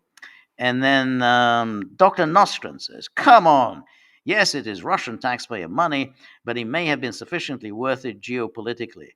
The 200,000 Russians on the Ukrainian border that US media was talking about early in 2022 was obviously insufficient for fighting an actual war with Ukraine. Think about it, George. Over 1 million US soldiers went ashore at Omaha Beach. The Russians obviously wanted to force negotiations, which initially succeeded. I'm not sure why you're arguing with me. What does it mean initially succeeded? They didn't succeed. There's no, I mean, I think, as I say, it's like there's no winning. I mean, either they succeed or they don't succeed. Um, yes, there were negotiations. Incidentally, those talks then and the supposed agreement that was initialed, that wasn't at all favorable to Russia.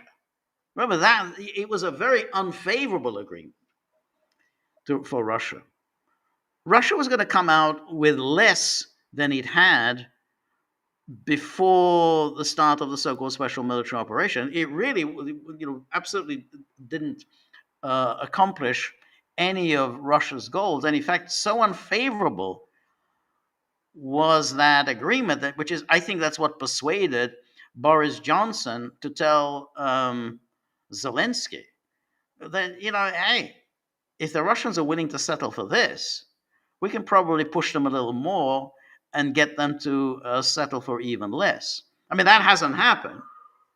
But look, as I say, there's no almost succeeded. Either you succeed or you don't succeed. That didn't work. There was never any way that that an operation like this could succeed unless you use overwhelming force and you make clear that you mean business. If they had launched the kind of massive bombing campaign, destroying all of Ukraine's military capabilities initially, that I think would have focused some minds. I mean, if you recall, there was a wariness initially to get involved in that war. Um, NATO got more and more involved when they saw that Russia was approaching this in a half-hearted way. Russia didn't seem to be using the kind of ruthless, overwhelming force that everyone had assumed that they would use. So that, and I think that's what encouraged Boris Johnson to think, hey, you can hold out for more, because this deal is not at all favorable for Russia. Um, and so yeah, that's my take. And then um, Naki, um, uh, as my mother used to say, the rich get richer and the poor get got. Okay, Dr. Nostra says only an idiot thinks Russia's a paper tiger. Um, well, you know, it's the proof of the pudding. you know, you either win, you don't win. I mean, all the rest, it's not a paper tiger, it's a bear, it's how strong Russia is, and so on. Yeah. Fine, we can go on talking about this. Russia's really strong, America's weak. Oh, America's strong, Russia's weak. I mean, it's quite meaningless unless you actually deliver on the battlefield, unless you actually accomplish your goals. Um, as for an end to the Russian Ukraine war, Russia has been attempting to minimize casualties. Also, Russia seeks to disarm Ukraine and in the process has been effectively disarming NATO. All right, well, that's a familiar line. I've been hearing this for 3.5 years. Okay. It hasn't disarmed NATO. As you can see, NATO continues to arm Ukraine, hasn't disarmed Ukraine. Ukraine is has much more arms at its disposal than it had in 2022. Russia has suffered considerable casualties, as has, of course, Ukraine. Um, and we're nowhere near the end of the war. That's the point. I mean, even if you say, okay, well, at least we've reached the end point and got, okay, well, that war is now over and we got it up. And then they say, okay, at least we got that. And then we can decide whether what has been accomplished or whether this was worth accomplishing or anything. But while this is going on, I just don't know what the point of saying, oh, well, Ukraine has been disarmed. Ukraine hasn't been disarmed. I mean, that's the point. Ukraine is able to use its drones quite effectively. It's building its drones, it's building missiles. Uh, where's the disarmament? I mean, it's building missiles. It has missile factories. It's manufacturing more drones than it's ever had. I mean, it's doing it. I mean, it hasn't been disarmed, and NATO hasn't been disarmed. So anyway, and then Dr. Nostrum says economically, Ukraine is a liability. It's also a military liability. If the EU is all about philanthropism, they are much more deserving candidates for that. Well, that's all true. There are obviously much more deserving candidates, but it depends on what their objective is.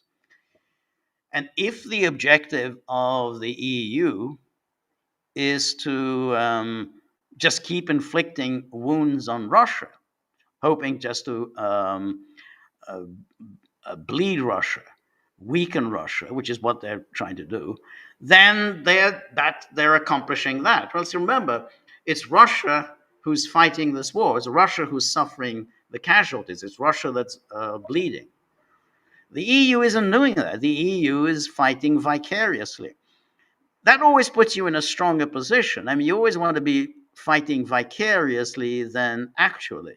I mean, that's how the British got to be the great power that they were. They were very good at fighting vicariously. The Americans also do that. They're very, very clever at fighting vicariously. You don't want to start suffering casualties yourself. Like that's a really bad thing to do. That's very unpopular. So what the goal is, I think the EU couldn't care less about Ukraine.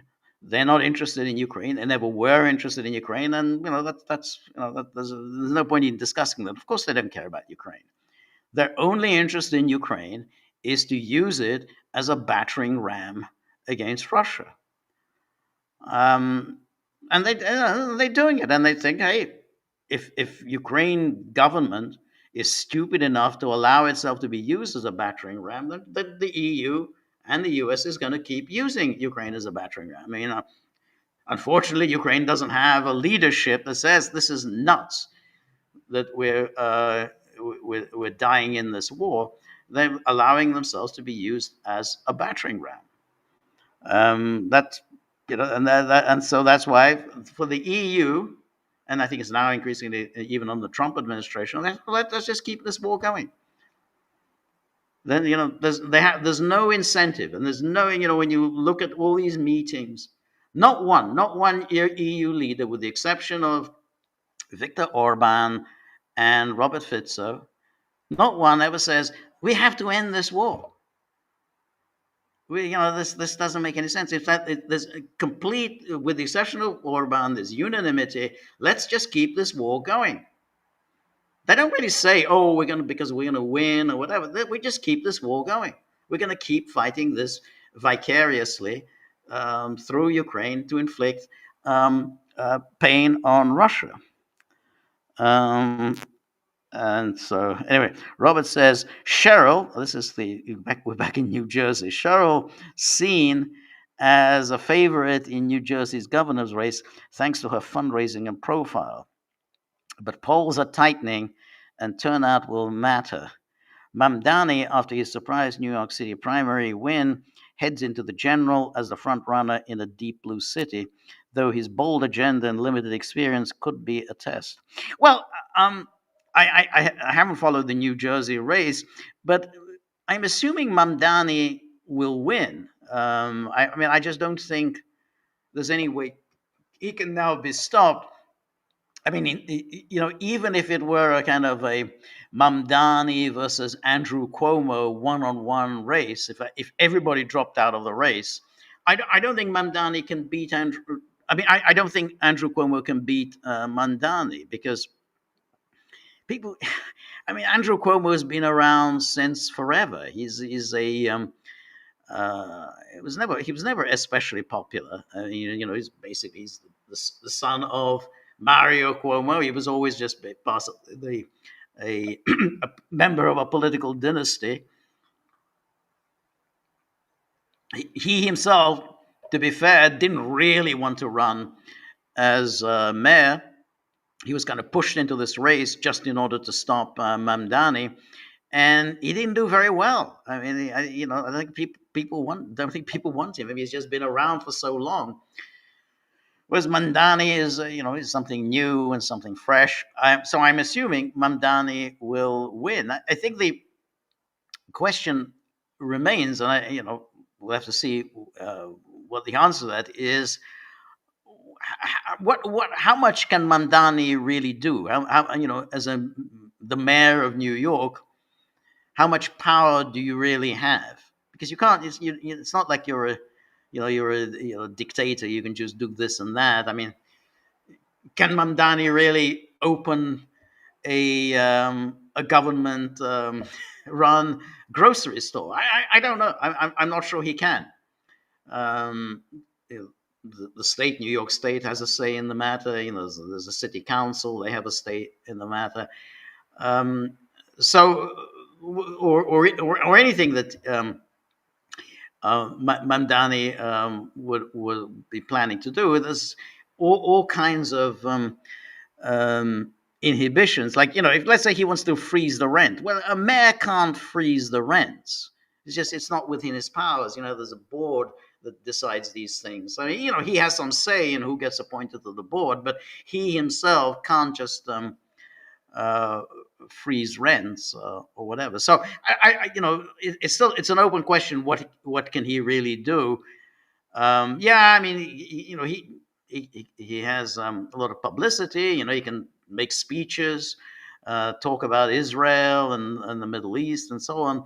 But in terms of how much power he really will have, I don't know. I mean, Bill De Blasio was also supposed to be a radical leftist, but he didn't really do very much either. So I don't know. We'll have to see. Anyway, thank you, Robert. And then we go back. Donaki says, well, even if Russia did file a suit, I wouldn't bet the house that it would win, aggressor and all that. I don't know. I mean, yes, I'm sure that the courts are not going to be favorably inclined toward Russia. But keep in mind, there are courts all over the world. So even if they don't prevail in European courts, they could prevail in courts elsewhere, and they, and therefore then Russia would seek to enforce its judgments. But even in the European courts, I have to think. Um, I don't. They don't have a legal argument. I don't get the EU legal argument. And I think that's what the Christine Lagarde, the European Central Bank, is saying, is that what's the argument? What's the legal basis for seizing Russia's assets? I mean, there's just, and I think you really can't win a case unless at least you're able to present a a legal argument. I mean, something. What's your defense? What's the theory of the case? And I haven't seen it. I haven't. So I don't quite know how the EU can win this. But as I say, even if they don't win in European courts, they can win in courts elsewhere. So Anne Marie says there was this terror attack in Manchester. Do you think this could be a false flag? Could it even possibly be manufacture such a thing? I just wonder, doing such a thing wouldn't possibly be helpful for the Palestinian case. Very much to the contrary. You're absolutely right. I mean, it was also my first thought. Whether is this a false flag attack? And this is kind of what was interesting was the was the response of Israel. So, because let me see if I go to the, let's see if I want to bring this up if I can, the, how Netanyahu responded right away. Here's, if you can see this, is in the Telegraph, Israel blames Starmer for toxic anti-Semitism after synagogue terror attack. So it's quite amazing. So here is this attack in Manchester. And in no time at all, Netanyahu declares that it's Keir Starmer who's to blame for this killing. There's a terrorist attack, and it's all Keir Starmer's fault because Keir Starmer recognized a Palestinian state. So here's the Telegraph report. Israel has accused Sir Keir Starmer of failing to curb a toxic wave of anti-Semitism ahead of the Manchester synagogue terror attack. An attacker was shot dead by police moments after he targeted worshippers at Heaton Park, Hebrew, blah, blah, shortly before 9:30 a.m. 2 people were killed and 3 others seriously injured in the car. A knife attack which took place in Yom Kippur. And then they said Gideon Saar, the Israeli foreign minister, said authorities in Britain had failed to take the necessary action to curb this toxic wave of anti-Semitism and have effectively allowed it to proceed. What does that mean?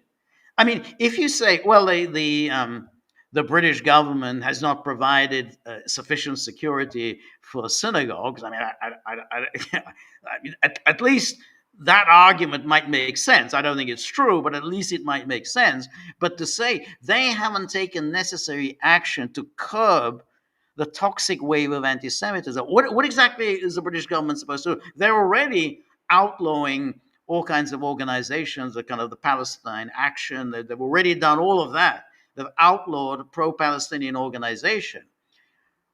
So what Israel is now saying is that the British government should be imprisoning people. Imprisoning people for what? For anti-Semitism. I mean, you can't imprison people who haven't committed a crime. So it's like, but apparently they think, well, anti-Semitism is somehow a crime, and they should be, I don't know, imprisoned. And presumably, imprisoned in perpetuity. They haven't taken necessary action to curb this toxic wave of anti-Semitism, and have effectively allowed it to persist. And then he added, the truth must be told. Blatant and rampant anti-Semitic and anti-Israeli incitement, as well as calls of support for terror, have recently become a widespread phenomenon in the streets of London, in cities across Britain, and on its campuses. So all of that,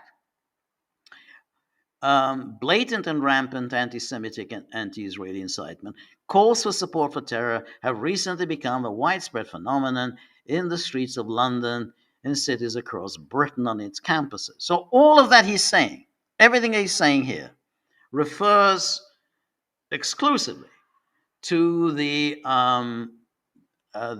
pro-Israel or rather anti-Israel sentiment. So that's it. This wave of anti-Semitism. But I thought it was just amazing that that Israel comes out with this statement of saying that somehow Keir Starmer, the British Prime Minister, is to blame for this. Is to blame for it. He, and because he recognized the state of Palestine, even though the British government has been cracking down on the Palestinians, pro-Palestinian organizations. He's been cracking down on all of this, and so they said, "Oh well, this is the Keir Starmer is to blame." And of course, Keir Starmer, like a whipped cur, does his mea culpa and apologia and so on, as if somehow the British people are to blame and whatever. What basic now, to answer your question, is not going to be helpful for the Palestinian case. No, absolutely not.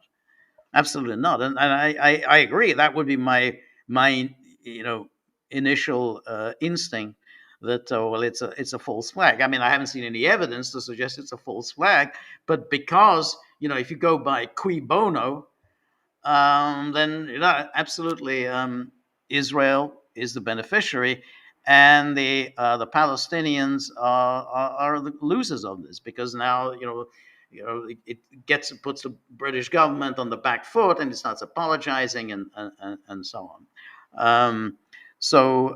Yeah, that's I think it's very bad. It's a very bad, because boom, the whole Israel lobby can go into action and start talking about the rampant anti-Semitism. Jews are in danger. There's a great, wherever Jews are, they're under threat. So yeah. Oh, Dr. Nostrum here. All right, here we go. George, come on, George. You're imputing goals to Russia in the same way that Kellogg and yeah, I know. I'm like Kellogg. I impute goals to Russia. Yeah. Negotiations happen. They constituted success, regardless the mass. How could they be a success if they didn't get anywhere? I mean, you can only success is success. If they didn't reach anything, and the war escalated from that moment, and Russia retreated from Kiev, and then Russia was wrong-footed through the whole Bucha hoax, which again Russia just withdrew and allowed itself to be manipulated into being a kind of a mass killer as far as the world was concerned. The Russians had to have known the moment you're going to withdraw from somewhere, they're going to pull this stunt. They did this throughout the wars in Yugoslavia. The moment Serbian forces withdrew, boom, in came all the observers, the NATO observers, and say, "Oh God, massacres took place here. Look at all the horrific massacres perpetrated by the Serbs." Of course, they were going to do the same thing. So to the Russians, so Russia withdrew from Kiev, so that they lost their leverage, because ultimately this war can only be settled by regime change. You remove the Kiev regime. So once you lost that leverage, because you were no longer in Kiev, therefore you were in no position any longer to affect regime change. Then you withdraw from Bucha. You're manipulated now into be seeing as if you'd massacred civilians. And since then, Russia's been complaining, "Oh, we want to know the names of the." Well, of course, they're not going to provide the names. It's a lie. Yeah, it's a lie. Bucha was a lie. Bucha was a hoax. But it was entirely predictable that they were going to pull that stunt on Russia. That's something Russia should have taken into consideration. Don't withdraw. So, anyway, regardless, a massive bombing campaign you were arguing for might have damaged Russian international relations with the BRICS countries. No, no, that's you're the one who's engaging in speculation. As far as the BRICS countries are concerned, they want to see Russia win a war quickly and decisively. That's what matters to them. That's what China wants. That's what India wants. They want just get it over with, win it, and move on. That's what your allies. They don't. I think India cares whether you kill massive number of Ukrainians. Of course they don't care. China cares. No one cares. What they want is Russia, their putative ally, winning quickly and decisively, and therefore they have stable, secure relations with Russia. When there's a war that continues, they don't know how that's going to end up, and they could find themselves, in a very awkward situation. So they absolutely Russia would not have lost any allies. Nobody cares about killing lots of Ukrainians, which are much more significant than what the militarist you were citing. All right. I'm not siding with any militarists. I'm not, Anyway, and Anne-Marie says, I read a BBC article about it, and it sounds like the same old hackneyed propaganda as usual. Yeah.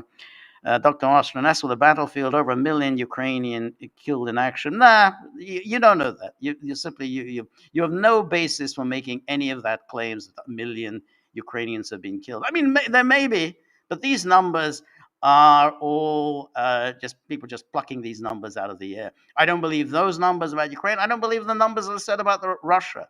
How many Russians have been killed? I mean, it's the same thing. People just throwing around numbers without any solid basis for how many have been killed. As for disarming NATO inventories are significantly depleted. They're still delivering weapons, whether significantly depleted or not. I don't believe they are significantly depleted, but they're delivering. The proof of the pudding is this. If NATO is losing, NATO would be suing for peace. That's it. That's as simple as that. The side that's losing sues for peace.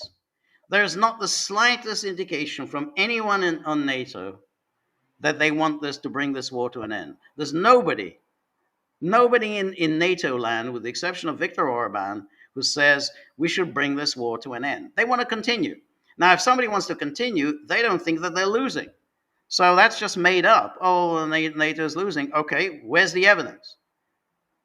That's what people do. If you're losing a war and you're on the brink of defeat, you sue for peace. That's it. That's just a matter of common sense. It's not anything we can argue about. Um, and so that's so. And let's so talk to Scott. Well, we've had Scott Ritter on here before, and I like Scott Ritter. I like Scott, and we're going to have him on again. And he's always fun to have on, but his predictions have been remarkably um, uh, short of, let's say, predictive force. He's made a lot of predictions, very few of which have come true.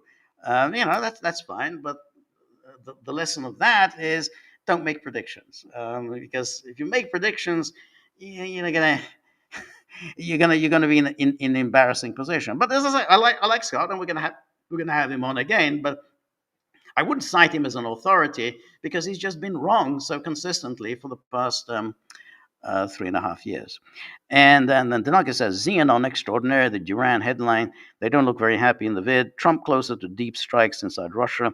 Well, I guess this is what Russia winning looks like. Yeah, I mean, I don't know how. I mean, Trump is signing off for deep strikes in Russia. At the moment, it strikes on Russian infrastructure, or obviously deep inside it, oil refineries and so on, which they've been doing anyway. But obviously, Trump is now seems happy with attacking arms depots and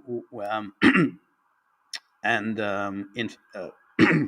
refineries and so on. So Trump seems to have signed off on that.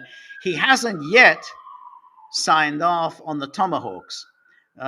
He hasn't said yes to providing Ukraine with the Tomahawk missiles, and, and he may not. He may, but nonetheless, the fact that you get J.D. Vance going on Fox News and saying, "Well, yeah, we might. It's under consideration." That's not a good sign. That's not good news, because that only encourages the warmongers. Hey, Trump is considering providing Tomahawk missiles. So that's not the way you want to be talking. That's not the time. Again, if you're going to be suing for peace, you're not talking. You wouldn't be talking about providing Tomahawk missiles and therefore encouraging Ukraine, encouraging the EU. Hey, we're going to keep this war going for a little longer, and hey, we're going to have Tomahawk missiles, and look at the amount of damage they can do. So, not a good sign that there's even talk about providing Ukraine with Tomahawk missiles. Leaving aside whether Trump actually decides to do so, he may well not decide to do it. But it's not a good sign. It's not an indication that NATO is on the brink of defeat. Anyway, and then Tanaka says China, the BFF of Russia, doesn't even recognize the four oblasts. Yeah, no, it doesn't recognize them as part of Russia. Yeah, no, that's exactly right. Yeah, that's the great allies. Anyway, my time is up. So thank you very much, everybody who had joined me, and thank you for all of your questions and comments, challenges and so on. It was always a lot of fun. Really appreciate it. Really appreciate your being with us, and of course the tip jar. The dogs first thing they do when they wake up, the tip jar. Oh, what's the condition? Boom.